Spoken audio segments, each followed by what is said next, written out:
Hello ನಮಸ್ಕಾರ ಎಲ್ಲರಿಗೂ. Welcome to Nisha cooking channel. Please ಯಾರು ನನ್ನ ಚಾನಲ್ ಹೊಸಬ್ರು ನೋಡ್ತಿದ್ದೀರೋ ಪ್ಲೀಸ್ ನನ್ನ ಚಾನಲ್ಗೆ ಸಬ್ಸ್ಕ್ರೈಬ್ ಮಾಡ್ಕೊಳ್ಳಿ, ಹಾಗೆ ಸಪೋರ್ಟ್ ಮಾಡಿ. ತುಂಬ ಒಳ್ಳೆಯ ರೆಸಿಪಿ ಇದು, ದಯವಿಟ್ಟು ಎಲ್ಲರೂ ಸ್ಕಿಪ್ ಮಾಡಬೇಡಿ. ಒಂದು 5 ನಿಮಿಷ ಇರ್ತದೆ ನೋಡಿ. ಹಾಗೆ ಕಾಲಿಫ್ಲವರ್ ಗೋಬಿ ರೈಸ್ ಮಾಡುವುದು ಸಿಂಪಲ್, 5 ನಿಮಿಷದಲ್ಲೇ ನೀವು ಮಾಡುವುದು. ತುಂಬ ಚೆನ್ನಾಗಿರ್ತದೆ, ತುಂಬ ಟೇಸ್ಟಿಯಾಗಿರ್ತದೆ, ಎಲ್ತಿಗೆ ತುಂಬ ಒಳ್ಳೆಯದು. ಹಾಗೆ ಇದರಲ್ಲಿ ಇರ್ತಕ್ಕಂಥ ಬೆನಿಫಿಟ್ಸ್ ಏನಂದರೆ ವೆಯ್ಟ್ ಲಾಸ್ ಮಾಡ್ಬೋದು, ಒಳ್ಳೆ ಗುಡ್ ಕ್ಯಾಲೋರೀಸ್ ಇರ್ತದೆ. ಆಮೇಲೆ ಹಾರ್ಟಿಗೆ ಒಳ್ಳೆ ಫುಡ್ ಅಂತಲೇ ಹೇಳ್ಬೋದು. ತುಂಬ ಚೆನ್ನಾಗಿರ್ತದೆ, ಒಂದ್ಸಲ ನೀವು ಟ್ರೈ ಮಾಡಿ, ಸಿಂಪಲ್ ಆಗಿರ್ತದೆ. ನಾನು ಒಂದು 250 ಗ್ರಾಮಷ್ಟು ಕಾಲಿಫ್ಲವರ್ ತೊಗೊಂಡಿದ್ದೀನಿ. ಇದನ್ನು ತೊಗೊಂಡು ನೀಟಾಗೆಲ್ಲ ಬಿಡಿಸ್ಕೊಂಡಿದ್ದೀನಿ. ಇದರೊಳಗಡೆ ಸ್ವಲ್ಪ ಹುಳ ಇರ್ತದೆ, ಕೇರಾಗಿ ಹ್ಯಾಂಡಲ್ ಮಾಡಬೇಕು. ಬಿಡಿಸಿ ಎಲ್ಲ ನೋಡಬೇಕು. ನೋಡಾದ್ಮೇಲೆ ಇದನ್ನೆಲ್ಲ ಸಪ್ರೇಟಾಗಿ ಬಿಡಿಸ್ಕೊಂಡು ಆಮೇಲೆ ವಾಟ್ರ್ ಒಳಗಡೆ ವಾಶ್ ಮಾಡಿ ಇಟ್ಕೊಂಡಿದ್ದೀನಿ ಆಲ್ರೆಡಿ. ನೋಡಿ, ಇಷ್ಟು ಸಿಂಪಲ್ ನಿಮ್ಗೆ ಎಷ್ಟು ಸೈಜ್ ಬೇಕೋ ಅದೇ ಸೈಜ್ ಥರನೇ ನೀವು ಕಟ್ ಮಾಡಿ ಇಟ್ಕೊಳ್ಳಿ. ಆಮೇಲೆ ಇದನ್ನು ಒಂದು 2 ಸಲನೂ ಬಿಸಿನೀರಲ್ಲಿ ಹಾಕಿ ಕ್ಲೀನ್ ಮಾಡ್ಕೊಳ್ಳಿ.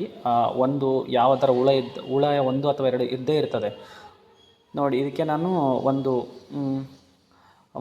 ಪಾತ್ರೆ ತೊಗೊಂಡಿದ್ದೀನಿ. ಪಾತ್ರೆದೊಳಗಡೆ ಒಂದು 2 ಗ್ಲಾಸ್ ನೀರು ಹಾಕ್ಕೊಂಡು ಅದಕ್ಕೆ ಕಾಲಿಫ್ಲವರು ಅದಕ್ಕೆ ಹಾಕಿ ಒಂದು ಚುಟಿಕೆ ಅರಿಶಿಣ, 1 ಚುಟಿಕೆ ಉಪ್ಪು ಹಾಕ್ತಾಯಿದ್ದೀನಿ.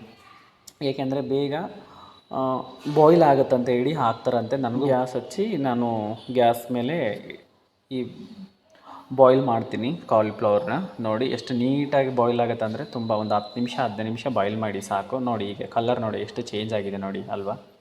ಅದಕ್ಕೆ ದಯವಿಟ್ಟು ನೋಡಿ, ಒಂದು ಸಲ ಈ ಥರ ಮಾಡಿ. ಹೊರಗಡೆ ತಿನ್ನೋದಕ್ಕಿಂತ ಇಲ್ಲೇ ಮಾಡ್ಕೊಂಡು ತಿನ್ನೋದೇ ಒಳ್ಳೆ ಫುಡ್ ಅಂತ ಹೇಳ್ಬೋದು.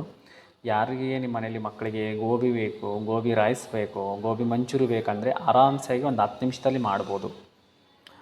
ಮನಸ್ಸು ಮಾಡಿದ್ರೆ ಈಸಿ ಯಾವುದೇ ಅಡುಗೆ ಮಾಡ್ಬೋದು. ಬಟ್ ಮಾಡೋಕ್ಕೆ ಇಂಟ್ರೆಸ್ಟ್ ಇಲ್ಲ ಅಂದರೆ ಕಷ್ಟ, ಅಷ್ಟೇ ಸಿಂಪಲ್. ಒಂದು ಸಣ್ಣ ಕಪ್ಪಷ್ಟು ನಾನು ಕಾರ್ನ್ ಫ್ಲೋರ್ ತೊಗೊಂಡಿದ್ದೀನಿ. ಆಮೇಲೆ ಇದಕ್ಕೆ ಮತ್ತೆ ಇನ್ನೊಂದು ಅದೇ ಸೇಮ್ ಕಪ್ಪಷ್ಟು ನಾನು ಮೈದಾ ತೊಗೊಳ್ತೀನಿ. ನೋಡಿ, ನೀವು ಮೈದಾ ತೊಗೊಂಡ್ರೆ ತೊಗೋರಿ, ಇಲ್ಲಾಂದರೆ ನಿಮ್ಮ ಇಷ್ಟ. ಮೈದಾ ತೊಗೊಂಡಿದ್ದೀನಿ. ಇದಕ್ಕೆ ಒಂದು ಸ್ವಲ್ಪ ಚಿಲ್ಲಿ ಪೌಡ್ರ್ ಹಾಕ್ಕೊಳ್ತೀನಿ, 1/2 ಸ್ಪೂನಷ್ಟು. ಆಮೇಲೆ 1 ಚುಟುಕಿ ಧನಿಯಾ ಪೌಡ್ರ್ ಕೂಡ ಹಾಕ್ಕೊಳ್ತೀನಿ. ಆಮೇಲೆ ಇದಕ್ಕೆ ಸ್ವಲ್ಪ ಉಪ್ಪು ಕೂಡ ಆ್ಯಡ್ ಮಾಡ್ತೀನಿ. ಉಪ್ಪು ಕೂಡ ಆ್ಯಡ್ ಮಾಡಿ ಒಂದು ಸ್ವಲ್ಪ ನೀರು ಹಾಕಿ ರೊಟೇಟ್ ಮಾಡ್ತಾನೆ ಇರಬೇಕು. ಇಲ್ಲಾಂದರೆ ಇದು ಆಗುತ್ತೆ, ಗಂಟು ಆಗುತ್ತೆ. ಹಾಗಾಗಿ ಚೆನ್ನಾಗಿ ರೊಟೇಟ್ ಮಾಡಬೇಕು. ನಾವು ಹೇಗೆ ರೊಟೇಟ್ ಮಾಡಬೇಕಂದ್ರೆ, ನಾವು ಬಜ್ಜಿ, ಮಿರ್ಚಿ, ಬೋಂಡ ಹಾಕ್ತೀವಲ್ವ, ಅದೇ ಥರನ ಹಿಟ್ಟಾಗಬೇಕು. ನೋಡಿ, ಎಷ್ಟು ನೀಟಾಗಿ ಬಂದಿದೆ ನೋಡಿ. ಇನ್ನೂ ಸ್ವಲ್ಪ ಹೆಚ್ಚು ಗಟ್ಟಿ ಆಗಬೇಕಿದು. ನಾನು ಸ್ವಲ್ಪ ನೀರು ಮಾಡ್ಕೊಂಡಿದ್ದೀನಿ, ಇರಲಿ. ಆಮೇಲೆ ನಾವು ಬಾಯ್ಲ್ ಮಾಡಿದಂಥ ಕಾಲಿಫ್ಲವರ್ಸ್ ಇದಾವಲ್ವ, ಇದರೊಳಗಡೆ ಮಿಕ್ಸ್ ಮಾಡ್ತಾಯಿದ್ದೀನಿ. ನೋಡಿ, ಇದು ಸ್ವಲ್ಪ ಚೆನ್ನಾಗಿ ನೆಂದ್ಕೊಳ್ಳಿ ಅಂತ. ಅವೆಲ್ಲ ಕಾಲಿಫ್ಲವರ್ಗೆ ಸ್ವಲ್ಪ ಹಿಟ್ಟೆಲ್ಲ ಹತ್ಕೊಳ್ಳಿ ಅಂತ ನಾನು ಆಲ್ರೆಡಿ ಹಾಕ್ತಿದ್ದೀನಿ. ಆಮೇಲೆ ಮತ್ತೆ ಒಂದು ಪಾತ್ರೆ ತೊಗೊಂಡು ಅದರೊಳಗಡೆ ಆಯಿಲ್ ಹಾಕಿ ಲೋ ಫ್ಲೇಮಲ್ಲಿ ಗ್ಯಾಸ್ ಹಚ್ಕೊಂಡಿದ್ದೀನಿ. ಆಯಿಲು ಸ್ವಲ್ಪ ಚೆನ್ನಾಗಿ ಕಾಯಲಿ ಅಂತ ಒಂದು 2 ಅಥವಾ 5 ನಿಮಿಷ ಬಿಟ್ಟಿದ್ದೀನಿ. ನೋಡಬೇಕು ಇದು ಕಾದಿದೆ ಇಲ್ಲ ಅಂತೇಳಿ. ಆಮೇಲೆ ಇದನ್ನು ಏನು ಮಾಡೋಕ್ಕಂದರೆ, ನಾವು ಕಾಲಿಫ್ಲವರ್ ಇರ್ತದಲ್ವ, ಹೂಕೋಸು ಒಂದೊಂದು ಸಪ್ರೇಟಾಗಿ ಹಾಕಬೇಕು ರೀ. ಅದೆಲ್ಲ ಮಿಕ್ಸ್ ಮಾಡಿ ಹಾಕಿಬಿಟ್ರೆ ಅದು ಒಂದೊಂದು ಸಪ್ರೇಟಾಗಿ ಮತ್ತೆ ಬಿಡಿಸ್ಕೊಳಕ್ಕೆ ಬರೋಲ್ಲ, ಎಲ್ಲ ಒಂದೇ ಸರಿ ಬಂದುಬಿಡ್ತದೆ. ಹಾಗಾಗಿ ಒಂದೊಂದು ಸಪ್ರೇಟಾಗಿ ಹಾಕಿ ತುಂಬ ಚೆನ್ನಾಗಿ ಬರ್ತದೆ ನೋಡಿ. ದಯವಿಟ್ಟು ನೀವು ಒಂದು ಸಲ ಟ್ರೈ ಮಾಡಿ, ತುಂಬ ರುಚಿನೂ ಇರ್ತದೆ ಇದು. ನೋಡಿ, ನಾನು ಸಪ್ರೇಟಾಗಿ ಹಾಕ್ಕೊಂಡಿದ್ನಲ್ವ, ನೋಡಿ ಈ ಥರ ಬಿಡಿ ಬಂದಿದೆ ನೋಡಿ. ಗೋಬಿ ರೆಡಿ ಆಯಿತು ನೋಡಿ. ಈ ಗೋಬಿ ರೆಡಿ ಆಯಿತು. ಈಗ ಏನು ಮಾಡೋಣಂದರೆ, ನಾವು ಗೋಬಿ ರೈಸ್ ಮಾಡೋಣ, ಓಕೆನಾ. ಮತ್ತೆ ಒಂದು ಕಡಾಯಿ ತೊಗೊಂಡಿದ್ದೀನಿ. ಆ ಕಡಾಯಿದೊಳಗಡೆ 1 ಸ್ಪೂನ್ ಅಥವಾ 2 ಸ್ಪೂನ್ಸ್ ಆಯಿಲ್ ಹಾಕ್ತಾಯಿದ್ದೀನಿ. ನಿಮ್ಗೆ ಎಷ್ಟು ಯೂಸ್ ಬೇಕು ನೋಡಿ ಅಷ್ಟೇ ಹಾಕ್ಕೊಳ್ಳಿ, ಜಾಸ್ತಿ ಆಯಿಲ್ ಯೂಸ್ ಮಾಡಬೇಡಿ. ಸ್ವಲ್ಪ ಕರಿಬೇವಿನ ಸೊಪ್ಪು ಹಾಕ್ತಾಯಿದ್ದೀನಿ. ಆಮೇಲೆ ಇದಕ್ಕೆ ಒಂದು 2 ಅಥವಾ 3 ಗ್ರೀನ್ ಚಿಲ್ಲಿ ಕೂಡ ನಾನು ಇದು ಸ್ವಲ್ಪ ಒಂದು 2 ನಿಮಿಷ ನೀಟಾಗಿ ಫ್ರೈ ಮಾಡಿ ಯಾವಾಗಲೂ ಚಿಲ್ಲಿನ, ಹಂಗಾರೆ ಇದು ತುಂಬ ರುಚಿ ಬರ್ತದೆ. ಆಮೇಲೆ ಇದಕ್ಕೆ ನಾನು ಒಂದು ದಪ್ಪ ಮೆಣಸಿನ್ಕಾಯಿ ಕ್ಯಾಪ್ಸಿಕಮ್ ಹಾಕ್ಕೊಂಡಿದ್ದೀನಿ, ನೀಟಾಗಿ ಕಟ್ ಮಾಡಿ. ಆಮೇಲೆ ಇದಕ್ಕೆ ಒಂದು ಸ್ವಲ್ಪ ಕ್ಯಾಬೇಜ, ಕೋಸುಗಡ್ಡೆ ಅಂತ ಹೇಳ್ತೀವಲ್ವ, ಕೋಸುಗಡ್ಡೆ ಕೂಡ ಒಂದು ಸ್ವಲ್ಪ ಸ್ಲೈಸಾಗಿ ಕಟ್ ಮಾಡಿ ಹಾಕ್ಕೊಂಡಿದ್ದೀನಿ. ತುಂಬ ರುಚಿ ಆಗುತ್ತೆ ಯಾವಾಗಲೂ. ಆಮೇಲೆ ಇದಕ್ಕೆ ನಾನು ಒಂದು ಸಣ್ಣದು ಕ್ಯಾರೆಟ್ ಕೂಡ ಹಾಕ್ಕೊಂಡಿದ್ದೀನಿ. ಎಲ್ಲ ಒಳ್ಳೆಯ ಹೈ ಪ್ರೋಟೀನು ಇರ್ತಕ್ಕಂಥ ತರಕಾರಿ ಕೂಡ ಯೂಸ್ ಮಾಡ್ತಾಯಿದ್ದೀನಿ. ಆಮೇಲೆ ಒಂದು ಸಣ್ಣ ಈರುಳ್ಳಿ ಕೂಡ ಹಾಕ್ಕೊಂಡಿದ್ದೀನಿ. ಆಮೇಲೆ ಒಂದು ಕ್ಯಾರೆಟ್ ಕೂಡ ಹಾಕ್ಕೊಂಡಿದ್ದೀನಿ. ಸ್ಲೈಸಾಗೆಲ್ಲ ಕಟ್ ಮಾಡಿ ಹಾಕ್ಕೊಳ್ಳಿ, ತುಂಬ ರುಚಿ ಆಗುತ್ತೆ.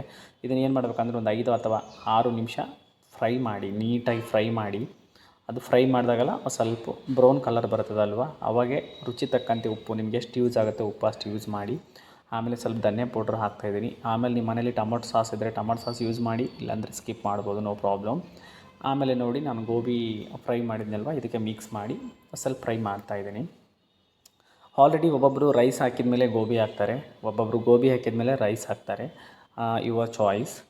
ನೋಡಿ ಇಷ್ಟು ಫ್ರೈ ಮಾಡ್ಕೊಳ್ಳಿ. ಫಸ್ಟು ಟೊಮೊಟೊ ಸಾಸ್ ಇದ್ದರೆ ಟೊಮೊಟೊ ಸಾಸ್ ಹಾಕ್ಕೊಳ್ಳಿ. ನಾನು 1 ಸ್ಪೂನ್ ಟೊಮೊಟೊ ಸಾಸ್ ಹಾಕ್ಕೊಳ್ತೀನಿ, ಯಾಕಂದರೆ ಟೊಮೊಟೊ ಸಾಸು ಜಾಸ್ತಿ ನಮ್ಮ ಮನೇಲಿ ತಿನ್ನಲ್ಲ, ಅದಕ್ಕಾಗಿ.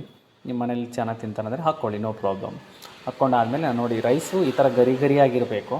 ರೈಸು ಗರಿ ಗರಿಗಿದ್ರೇ ಗೋಬಿ ರೈಸು ಚೆನ್ನಾಗಿ ಬರ್ತದೆ. ಇದರೊಳಗೆ ಇದು ಮಿಕ್ಸ್ ಮಾಡಿಬಿಡಿ, ಮುಗೀತು, ಗೋಬಿ ರೈಸ್ ರೆಡಿ. ಹೊರಗಡೆ ಹೋಗಿ 150, 200, 250 ಕೊಟ್ಟು ತಿನ್ನೋದಕ್ಕಿಂತ 100 ರುಪೀಸಲ್ಲೇ 3-4 ಮೆಂಬರ್ಸ್ ತಿನ್ಬೋದು ಅಲ್ವಾ. ತುಂಬ ಚೆನ್ನಾಗಿ ಬರ್ತದೆ. ದಯವಿಟ್ಟು ಒಳ್ಳೆ ಫುಡ್ ಇದು, ನಿಜ ಹೇಳ್ತೀನಿ, ಭಾಳ ಒಳ್ಳೆ ಫುಡ್ ಅಂತ ಹೇಳೋದು. ಕಾಲಿಫ್ಲವರ್ ಈಸ್ ಬೆಟರ್, ತುಂಬ ಚೆನ್ನಾಗಿರ್ತದೆ. ನೋಡಿ ಒಂದ್ಸಲ ನೀವು ಟ್ರೈ ಮಾಡಿ, ಹಾಗೆ ಹೇಗಾಗಿದೆ ಅಂತ ಕಮೆಂಟ್ಸ್ ಮಾಡಿ.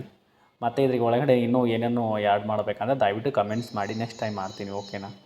ಆಮೇಲೆ ನಾನು ಇದ್ರ ಒಳಗಡೆ ಯಾವುದು ಜಾಸ್ತಿ ಮಸಾಲೆ ಯೂಸ್ ಮಾಡಲ್ಲ. ಆ ಸಾಸು, ಆಮೇಲೆ ವೆನೆಗರ ಈ ಥರ ಏನು ಯೂಸ್ ಮಾಡಲ್ಲ. ಆಮೇಲೆ ಟೇಸ್ಟಿಂಗ್ ಪೌಡ್ರು ಈ ಥರ ಏನು ಯೂಸ್ ಮಾಡಿಲ್ಲ.